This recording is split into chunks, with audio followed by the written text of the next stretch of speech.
back in the same area, and putting a different type of wall, well, putting in a wall, a different type of fence, and we're going to do the same thing entering to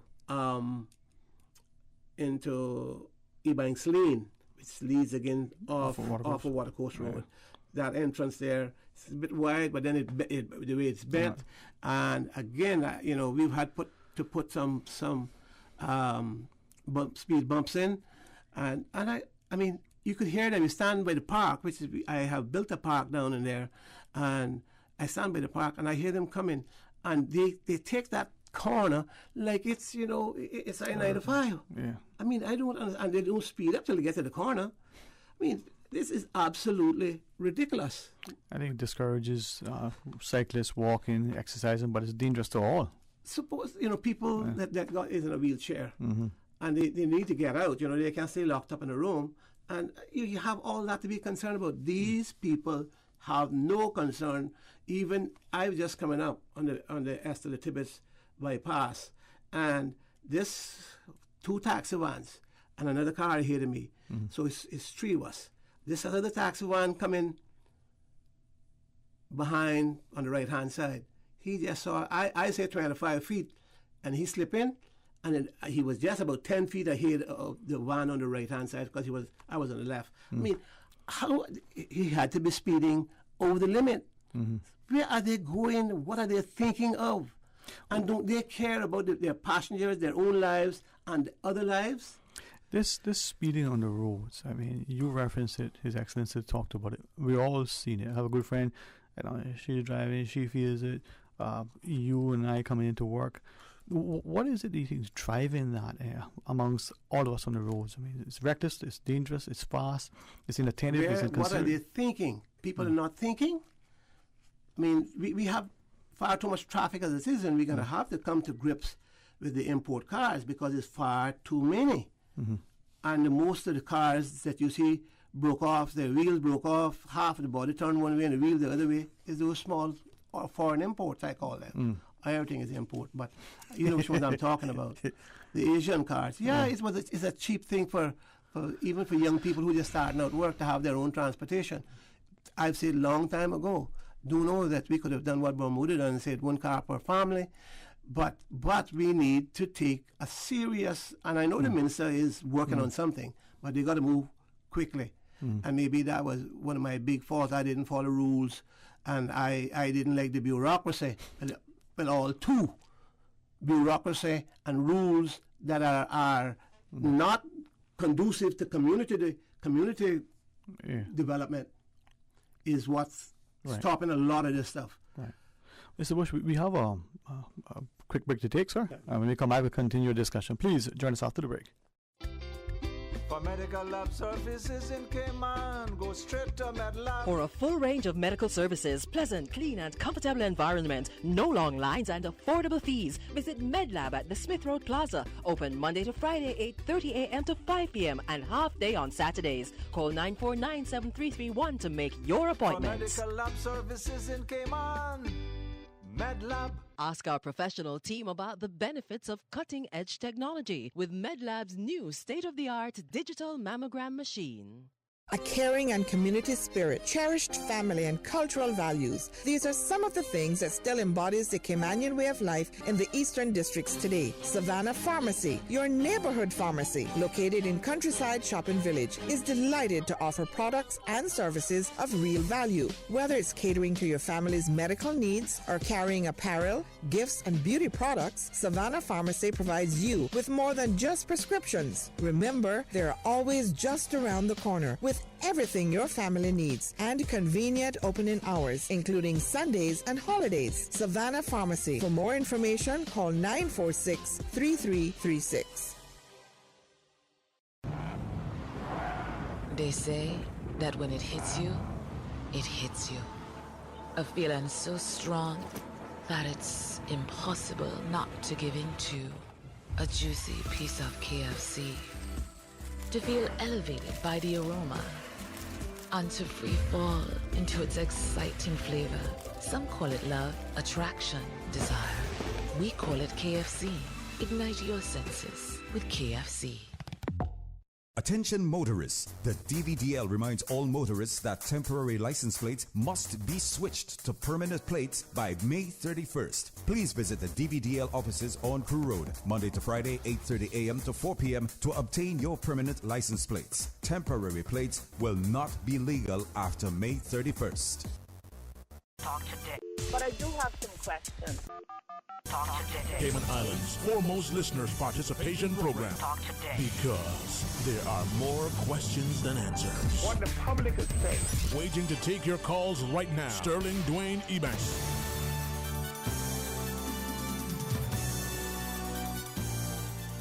Hey, good afternoon and welcome, and thanks for joining us. And thanks to the Honourable Speaker for joining us, but also in his capacity as the elected Member of Parliament for West Bay Area, Honourable W. McKeever Bush.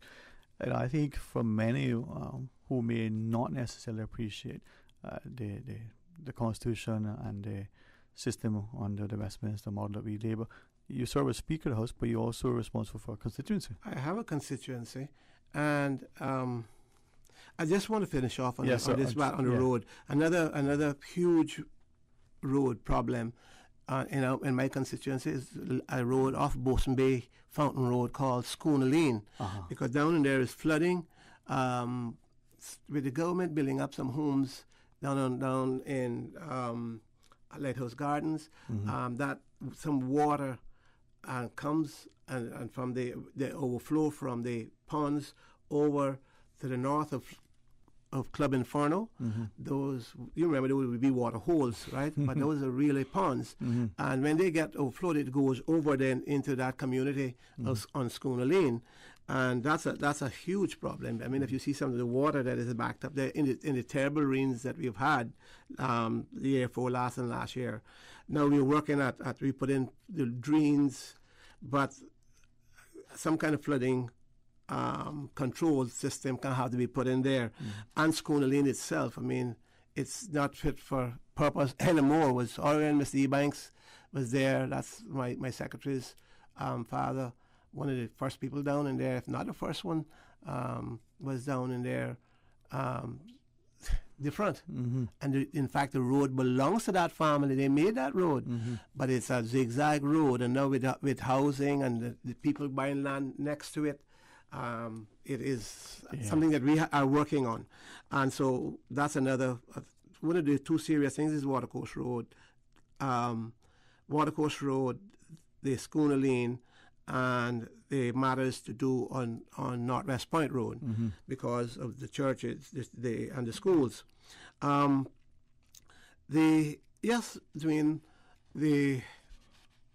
have to represent people. People elect me.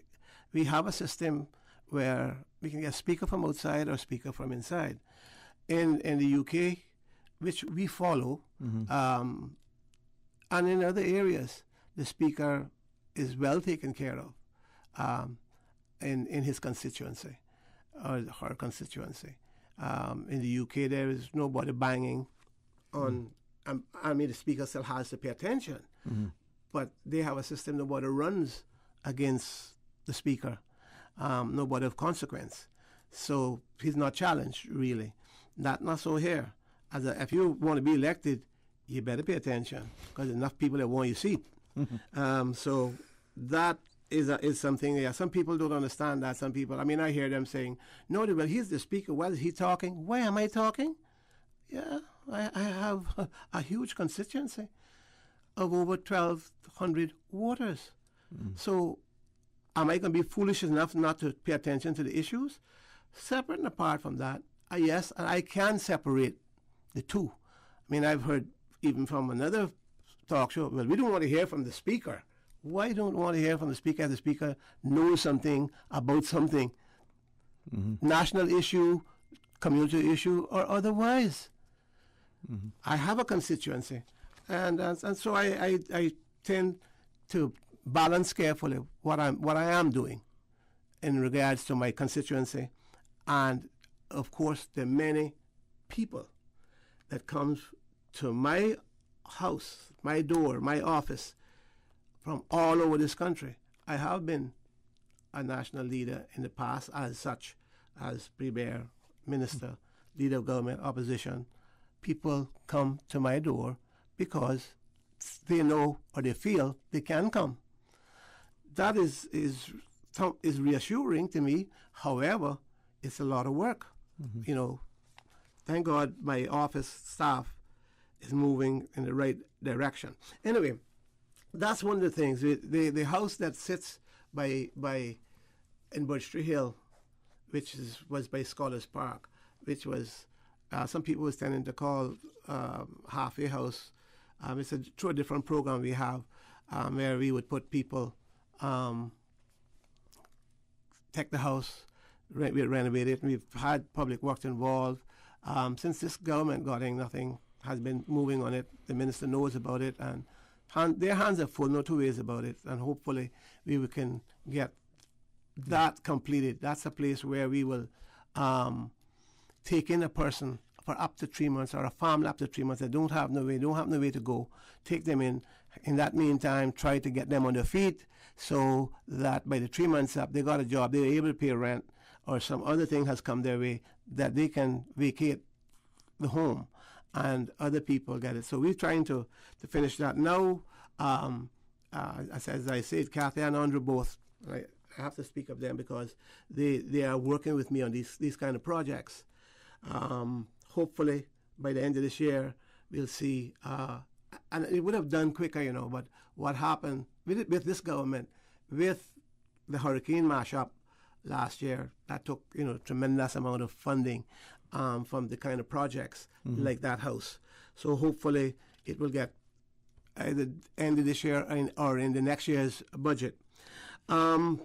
Myself and Kathy provided a service to take people, older people, and we had at times take younger people too, to medical appointments. Kathy provided a van, and we shared the monthly cost of the driver.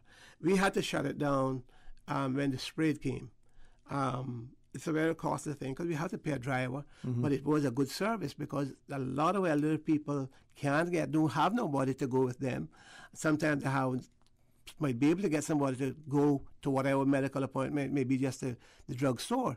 But you know, elderly people are very, very independent, and well, you have elderly parents, so you go either went through it or going through it, right? I know what it is. Mine passed away now, but you can believe that that's not an easy thing to handle, because they are so independent, even when they're lying flat on their back.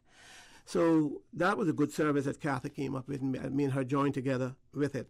Hopefully we'll get it back on the go soon. The government, through the ministers of the Honorable J.E. Banks' ministry, he is getting ready to do 19 houses down in Lighthouse Gardens, an extension of that development. That's very much needed. He's also going to do some up in the Birch Tree Hill area. I can never remember that, where they call that one. I always remember it as Hassel's Grass Piece because I purchased it for housing, although they put some housing there that didn't last. But what the minister got in mind, and he was supposed to come tonight to share on some of his ideas. I hope that they will take the opportunity in the House to make some statements to tell people this is what we're doing, we're at. It's taken them some while to get around some of the issues because there was some commitments from the last government, far too many commitments, as far as I'm concerned, that impedes the present administration from moving as quickly as they ought to, because if it wasn't good, or they felt it wasn't good, they felt they had something better, but they were already committed by the last government, then what happens then? Hands are tied, huh? The hands are tied, so to speak. Yeah, they're tied till they can't move as fast as they would like to. Know I know that about them, but you know they got some good thinkers there and hard workers and people with the political will to do things for people. That's what's important, and they are moving out on that. Myself and Kathy again, working on a social program. It's something that the Reverend Mayor Graham had been doing. We want to expand it into West Bay, something similar. But we need a program where people can go in, talk to children at school, know what's happening from that child in school, what's happening in home. Teachers have to do social work and they have to teach. So we put too much expectation on teachers. So we want a program that we can reach out into that age, smaller age group, where we can see things happening. Government, for instance, has now put in the lunch feeding program, and it's covering all the government schools. Very, very costly. But I think it's a good program. And we knew certain families before, and we had a program in my area, myself and Captain Eugene back then, and Ralston and CG was part of that we put in place to feed breakfast. And they had, several dozen children participating, but it's wider than that. It's wider than that, and the problems are more than feeding. There are problems in school, in home, that's affecting the school. Nobody is saying, well, how do we reach that parent? Now, there are parent-teachers meetings, and I don't know all that go on there, but we are setting up a program that will hopefully will be able to reach into the home via school. That's one. As a speaker, there's a good occasion coming up. The Parliament building is turning 50 years old in July, and so we're putting together a program, and we'll work. People will hear more from that. Because we haven't got to the stage where we're going to the Parliament Commission, which I chair, but I still have to put through all things through them, major things through them like that. But it's going to be a great evening. We believe it was the 21st of July. And in front of the Parliament building, I'm going to introduce, which I wanted from last year, to do an eminent lecture. And this year we've chosen, I will get it off the ground, and we will do it that same day, and we have chosen Dr. Lloyd Barnett out of Jamaica, but who's a very well-known lawyer, one of the best lawyers in the Caribbean, as far as I'm concerned, and well fit for the topic of separation of powers. That's going to be the lecture, and he's going to do so. I don't know if we just got a little bit more time left. Yes, sir. The big thing this year is that we're trying to introduce a community five-a-side, which is for ages, that's five-a-side football, which is, let me get it straight. It's ages 7 years to 15 years. We start this year in September. It will run till the first week in November, and the championship will be played in the first week of November. But next year we will have the girls included, ages, I think, 7 to 13. But we will start that program in the summer. I have advising me Ralph Williams and Virgil Seymour. Both of them very successful footballers, knowledgeable.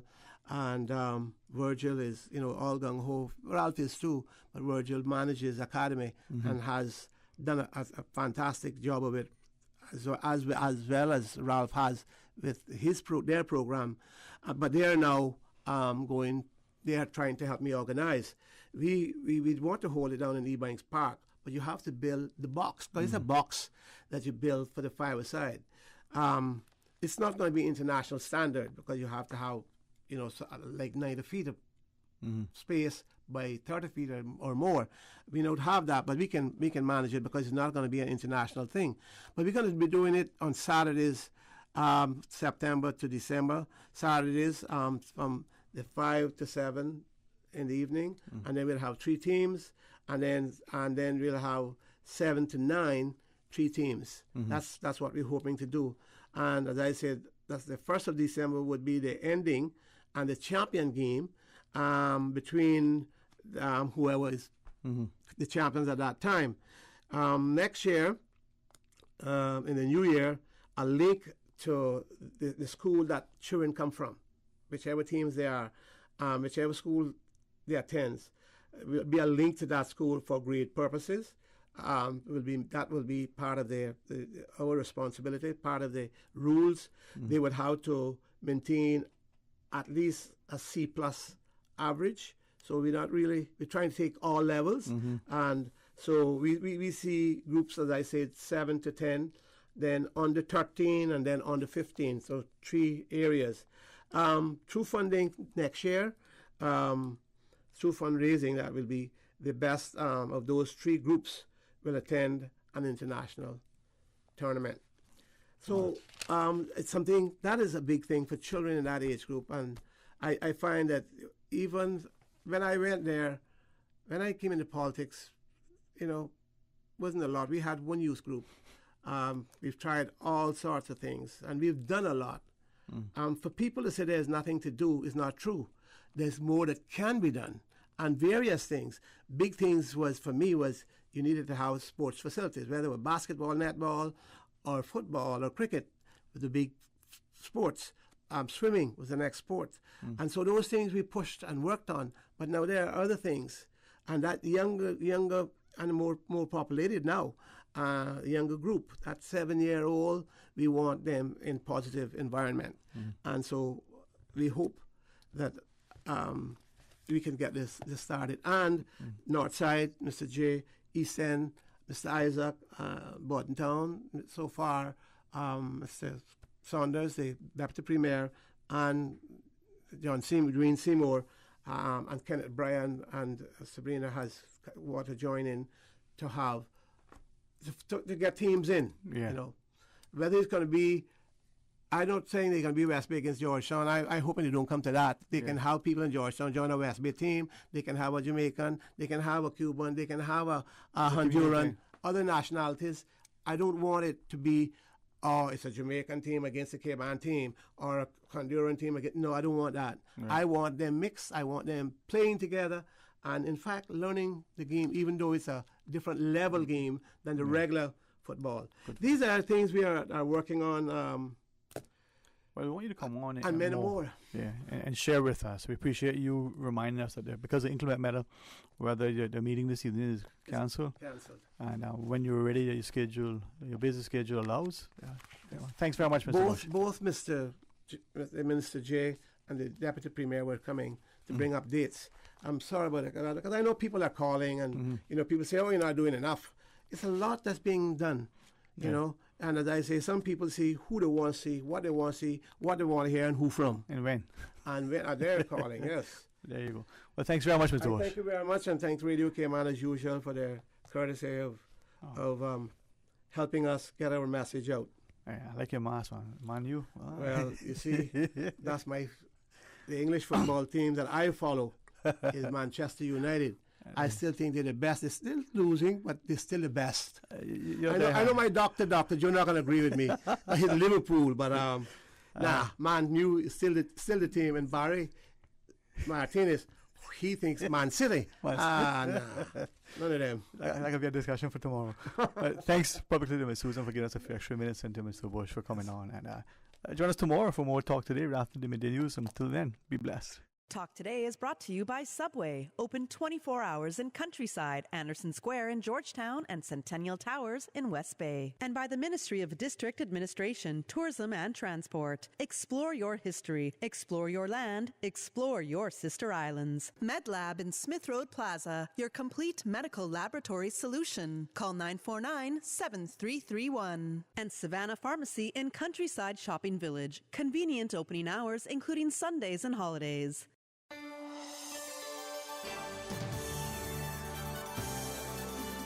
Shaken yet standing firm. This is Radio Cayman.